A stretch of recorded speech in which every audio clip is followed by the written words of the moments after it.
Is my mic?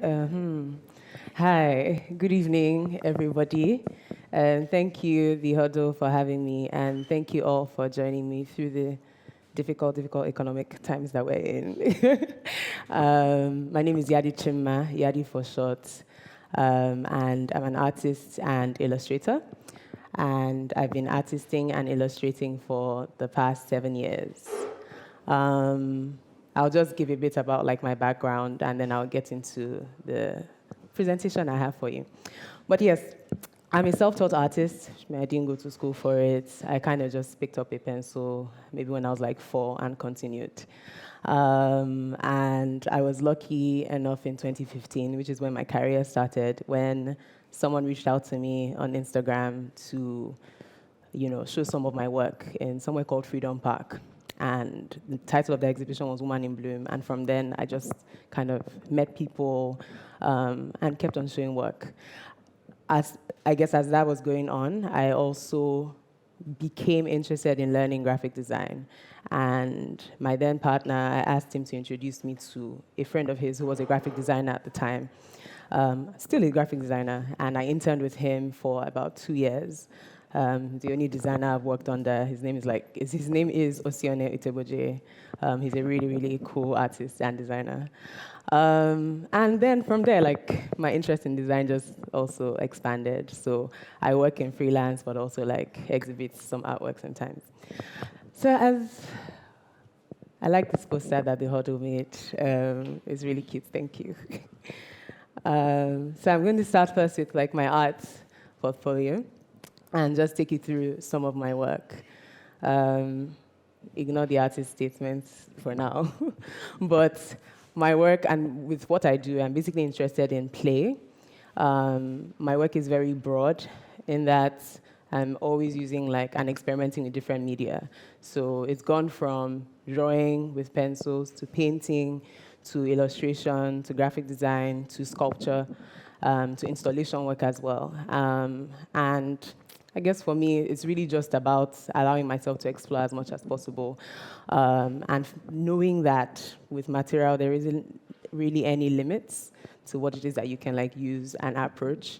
And also maybe because I didn't go through like a conventional education for art. So art for me is very like free range, do whatever it is that I want. And that has been really exciting.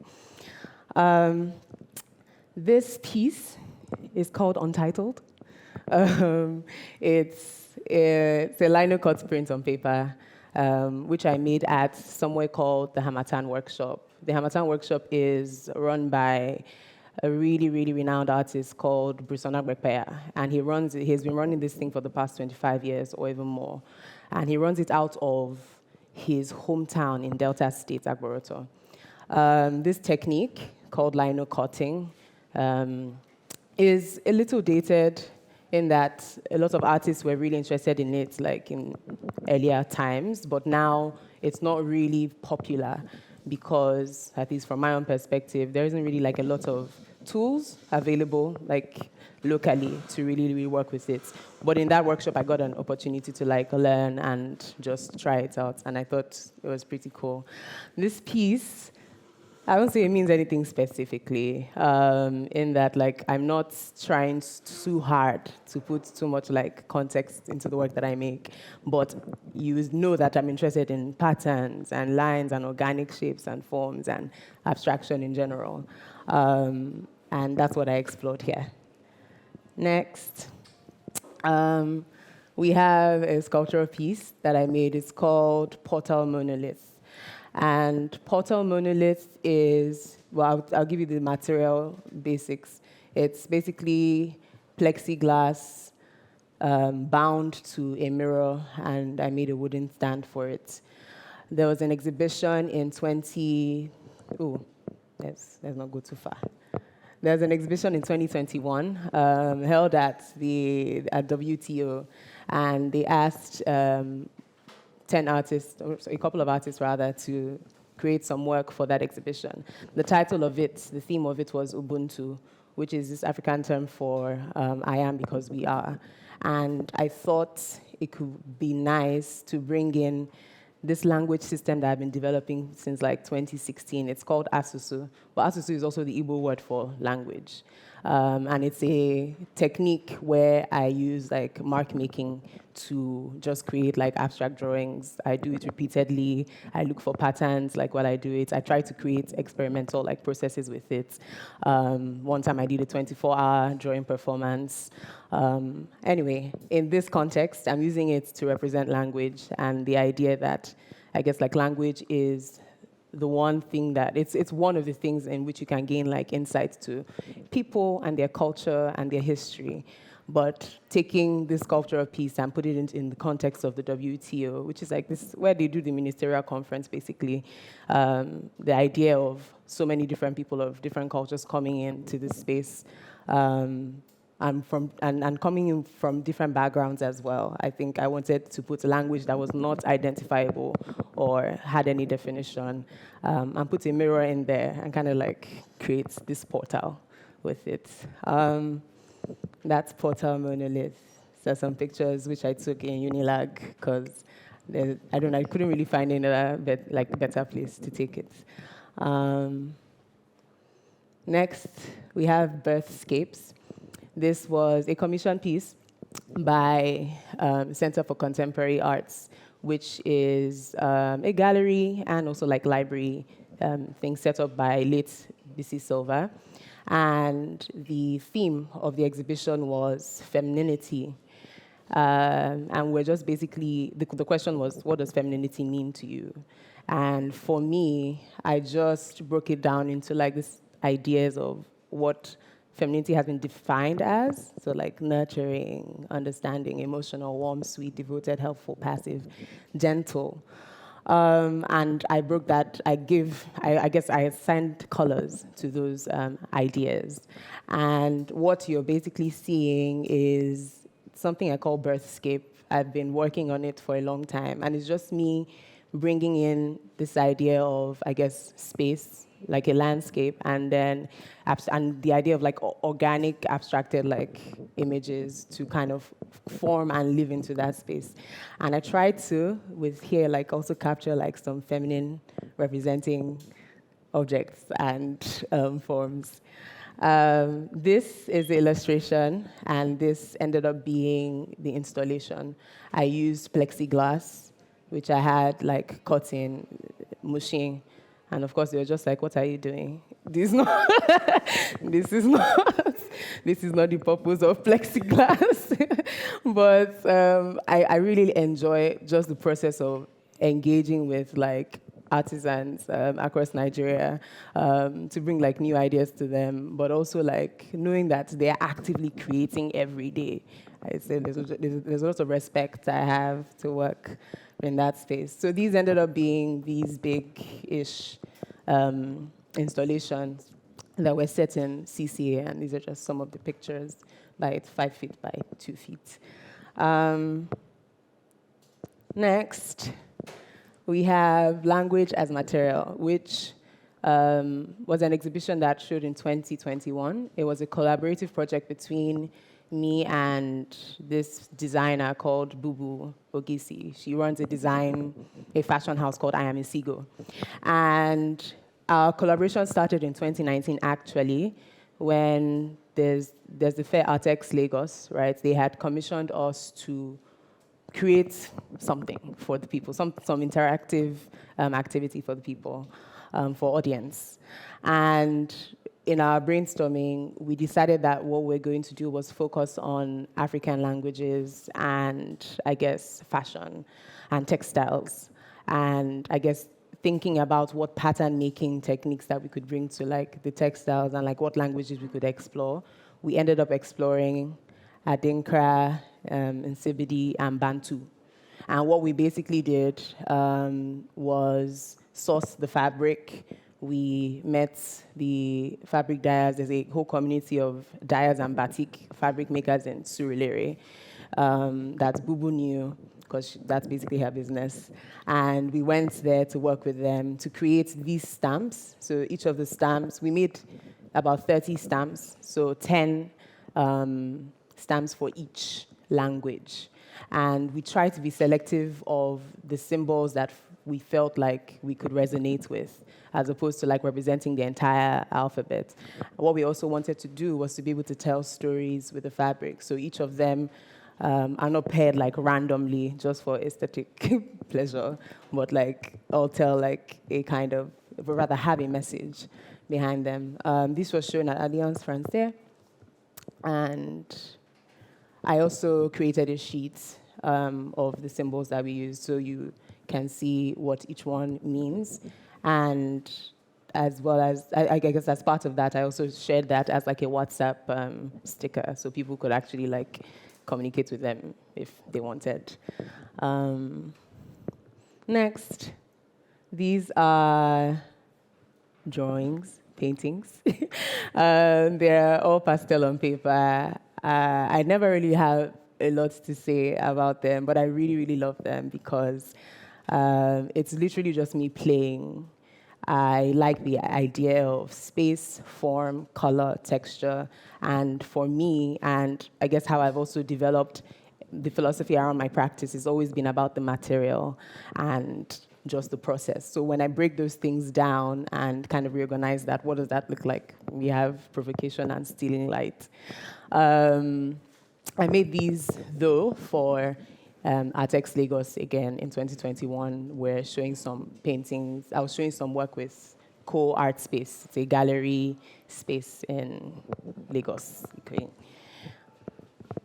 And now this body of work is called Saffron in the Desert. It was a solo exhibition I had in 2020. I had been privileged to go to a residency in Dubai for the art. They had an art fair called Art to Dubai.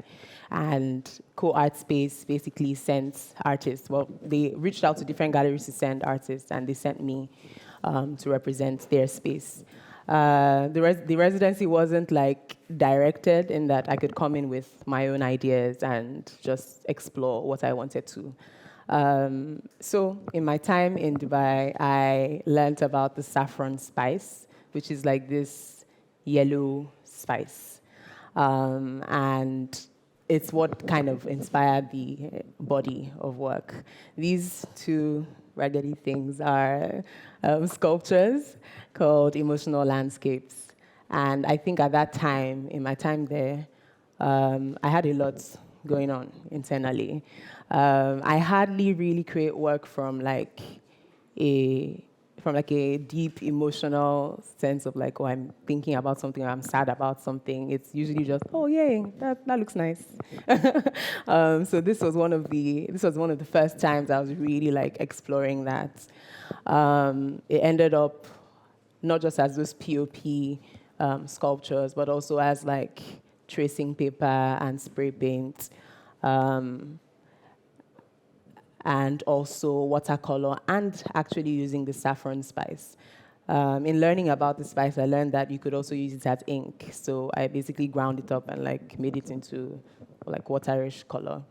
For me, the context of the work is very much in like the titling, Pilgrimage of Loss. I don't know what that means. Two strangers died en route. But yeah, that was basically the body of work. I did some watercolor and saffron. And for me, and this is, I guess, how it was displayed in Co-Art Space, I'm really just interested in, with any project or with like any body of work, I'm really just interested to find out like what new material I can really explore in that. And aside from that, like really push this idea of like what drawing is. What was really exciting for me in this was like my first interaction with plexiglass, because in Dubai, they have like a whole industrial area where they just make and sell like plexiglass. And because I didn't really go with like a previous idea of what it is that I wanted to do, I just kind of went into these markets where they were selling junk, and then also found the plexiglass. And luckily, the studio had a laser cutting machine.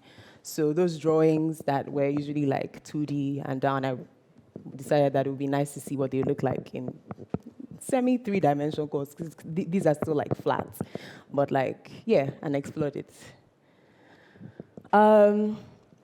talking about that language system that I've been developing, this body of work is called Asusu. And this particular project was done in 2019. It was a 24-hour drawing performance. For me, I'm, like I said, interested in really like the granular processes of like creating. Because it did come to a point in my life where I had to figure out why I was making art, what it meant for me to be making the art I was doing, what kind of story do I want to tell? Do I want to just formulate things from thin air? Is it always going to be like some kind of spiritual experience? Is it magic?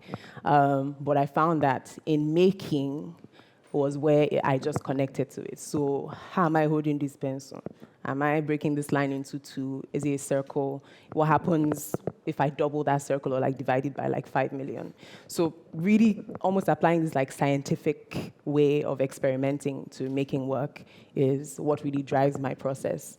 And so Asusu, as a language system, I decided I would have a 24-hour drawing performance where for 24 hours straight, I just drew these things. And the purpose of that was to, one, just do it, two, expose people to like what my process looked like, and three, to see if there was like any patterns I could come up with from that process. And in general, just to experiment. So throughout the performance, I had a part where I was drawing blindly, so I wasn't seeing what I was doing. There's a part where I drew on mirrors, I drew on walls. There's a part where I had people shout numbers at me. Because one of the systems I've also developed with writing this language is that I count as I write. So with each change of direction, that's 1, 2, 3, 4, 5, 6, 7, 8, you know. And yeah, we're still, you would see it throughout my work, and I'm sure you saw it in previous slides. You see it here in watercolor. You see it here on the tracing paper. You see it here in that. I like, aside from also just experimenting with this idea of mark making, I really just like the aesthetic. Like, I think that it's nice to not be, to not have to like use English or like Igbo or just anything that exists to explain what it is I'm trying to do. And this represents language in my work. Earlier, 2018, this project is called Growbox Project, but this piece of work is called a deconstructed kiosk. It was commissioned by the AAD Fund in collaboration with this South African woman, Renshia Manuel, who had basically been making these pine grow boxes for local people to grow their own food. So what they thought could be interesting was give 10 artists, 10 different African artists, this pine box to make something out of. And my own idea was to just tear the whole thing apart and just work from ground up. Like, this pine, am I going to slap on a fancy idea on it, or will I just cut it into pieces? And I cut it into pieces and came up with this. The deconstructed kiosk, as I call it, is more or less representative of, the shops that you have around where women are always selling goods. Those ones that are built that they're not really particularly like architectural and not particularly very planned or stable. That's what I was kind of like referencing. And just this idea, especially because the grow box idea is coming from this idea of making food available, right? And just thinking about the women and that structure that's very prevalent in like Nigeria. I don't know if I've seen it anywhere else, but like in rural communities still, in urban Lagos, you still see like that kiosk as a construction. So this is me like just approaching that, and making it my own. So this is the second part of this. That's my artist side and the work that I've done. Studio Yadi basically is what I've termed as like my design, commercial illustration practice. And I've been doing this for a long time, but I've never really had the inspiration maybe to like call it anything until recently. I think just trying to figure out how to make more money and get more serious about like the business part of things. I made Studio Yadi. it's not about just money, Sha.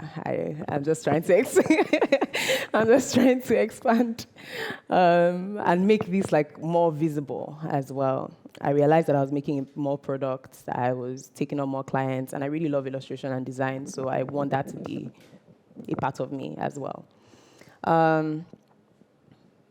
That's me.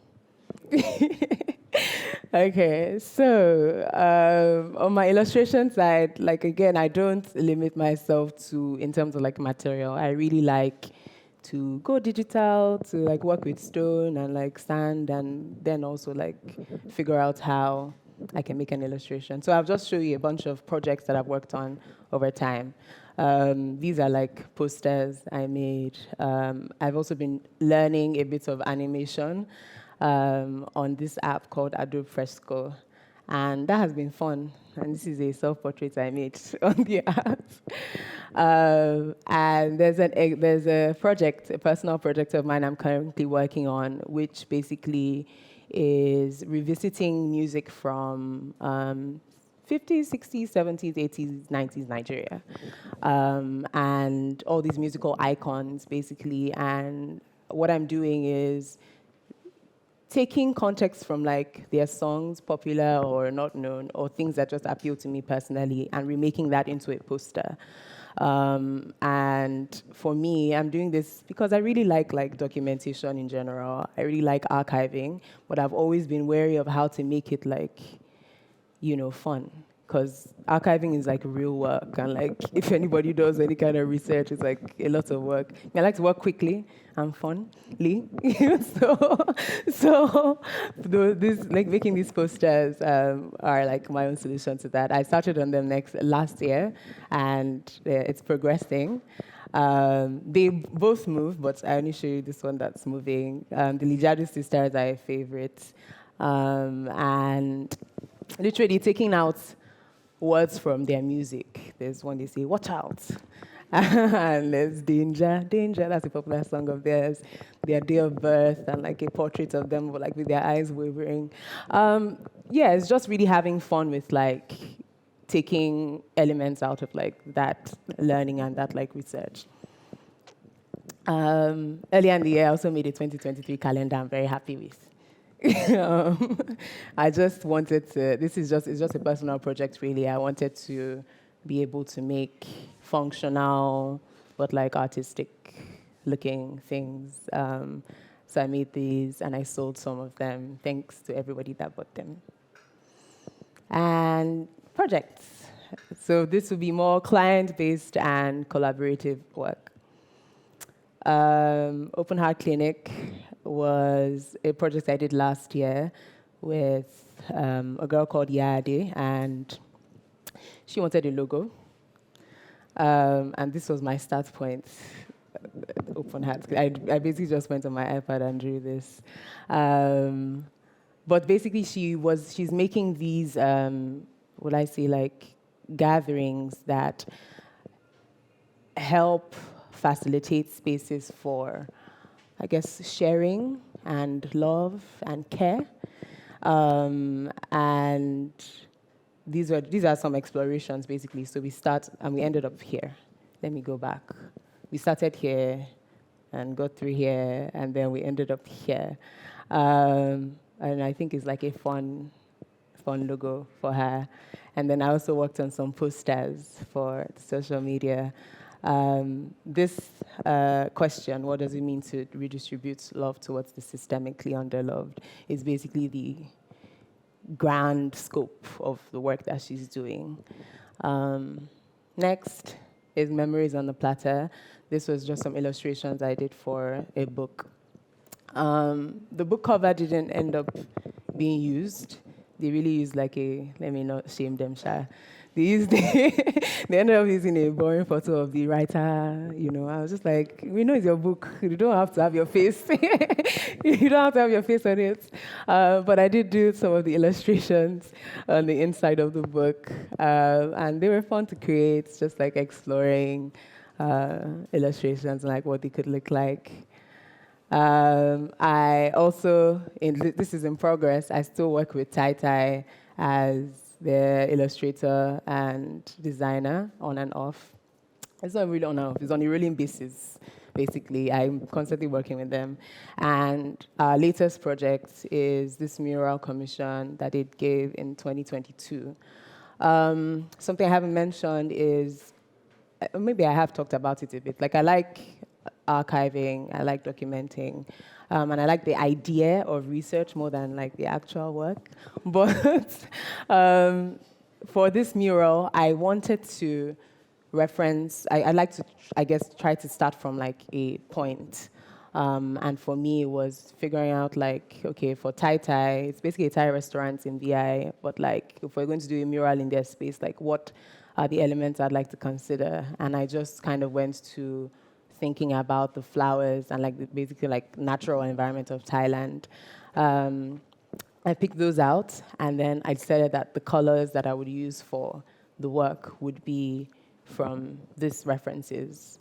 The top one is the first like idea that I had, but we ended up removing all the black illustrations because at the point of execution, we realized that it was too heavy in the space. So we ended up with just like these floating blobs. And that's me making it happen in the space. I put this here because in the same space, there's a mural that I did for them from 5 years ago when they just opened. And so that's old work and like new work, but also very abstract and surrealist. And that's the final image of the actual mural that I did on their wall.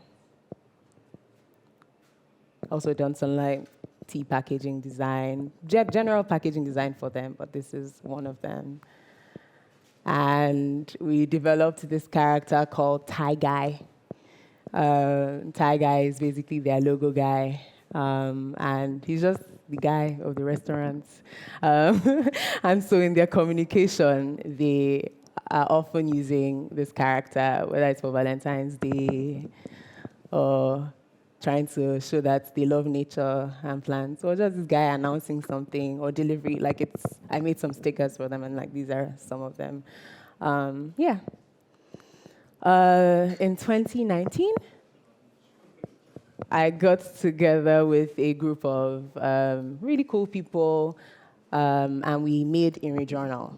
Inri Journal is a magazine that was released in 2019. We released it through Kickstarter. We had a Kickstarter campaign, and we had like people like just donate thousands of dollars to us, and then we made the journal. The aim of it was to basically document like Lagos. It's a travel journal, and our first like start point was Lagos. So we documented Lagos, creativity in Lagos, culture and arts in Lagos, and just like life in Lagos. I worked on this as the artistic director, which basically means that like everything from color to like layout to style, and also contributing some of the photographs and illustrations I did. So that was really, really cool. I had never like maybe I had made one before, but like I don't count it. But I never really made like a magazine before. And it was a challenge for all of us. We're just a small team of like 4 people. And somehow we made it happen. It was long months, but like we made it happen. There's some images and some illustrations I did. A stack of the magazine. This is some of the content in the magazine as well. I shot this content for Jazz Hole, as well as the layouts in general, and shot this as well for the story Finding Home in Takwabe, which is a story about a guy who lives in Takwabe, really. And that's him. More images of the magazine. We successfully sold it out, so that was really nice. We made it. Don't be afraid to clap. Okay, and then this is the final project that I'm presenting. It's Ludo by Yadi. This was released last year, December, in collaboration with my friend Okbe, who runs a creative studio called Wuru Wuru Collective. It's a creative collective. called Wuru Collective. And what they do is basically source for projects and develop them in a sense. Also provide like design assistance and just general administration to bring the thing to life. So Ludo, old Ludo board, my first iteration of what I thought a Ludo board could look like. But like I said in the beginning, my work is very much about play and trying to figure out like how to, I guess like communicate that to people and also create like something that's functional and interactive. And I had been thinking about making board games for the longest time, just because like it's both art and also like there's a graphic design element in it that's really interesting to explore. So I thought like, why not? So I made this version, I think in like 2021. And it was just a drawing really for me and just playing around with it. But then I decided to take that further, to actually like make a real one. So Ludo by Yadi started out with the colors, which are just inspired by my favorite colors currently. The green, the purple, the orangish red, and like this kind of yellow. And before any like illustrative project really takes form, I do a bit of like just image exploring. So like the snakes though were for like the snakes and ladder idea of it.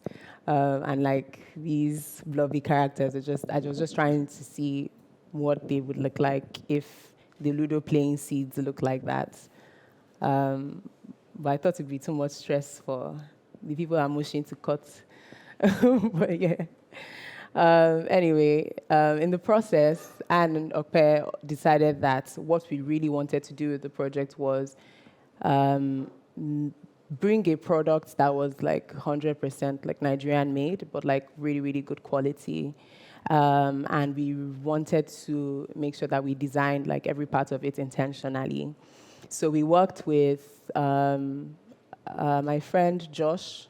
Josh Egesi is a designer, a product designer, right?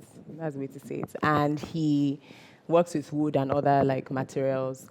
We got him to basically bring to life the container for the Ludo. This is how it looks normally, very dead. And then we decided that we're going to make it with mahogany. Well, with wood. We weren't sure what kind of wood we would use. So we tried pine. Pine was too soft. When you shook the dice in it, it didn't give that same sound. So we went for mahogany, which is a stronger, harder wood. And we ended up at a round design coming from this like hexagonal design because we realized that when you held the thing in your hand, it just didn't feel comfortable. It was pretty to look at, but like it wasn't comfortable to really use. So we ended up staying with this shape.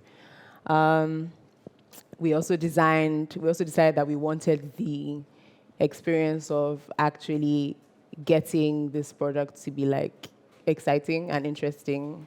And we tried to design for all the elements that were fitting in it. We also renamed the parts of the Ludo. So the container we called Kolum or Kumkum, and the seeds we call Robo Robo. Just to really bring like some quirky Nigerian context to it and not just like leave it as is. Up there is the Snakes and Ladders version, which isn't released, but like I did besides the Ludo board as well. That's what the box looks like now. And this is our little booklet that tells you how to play Ludo if you don't know how, but also a summary of what the project is about. And next we have pictures of the actual board that we ended up making. We wanted it to be both, like I wanted it to be beautiful, but also like something that you could hang up. So we attached a nice hook to the back, created this stamp for it. And yeah, these are images of what that looks like. I would say 90. I always say like 90% of the board is Nigerian made, but we had to import our dice, unfortunately. Um, we're hoping that in the next iteration of this, we would actually make the dice here. And so that was it. That was really nice that we could make everything here and make it well.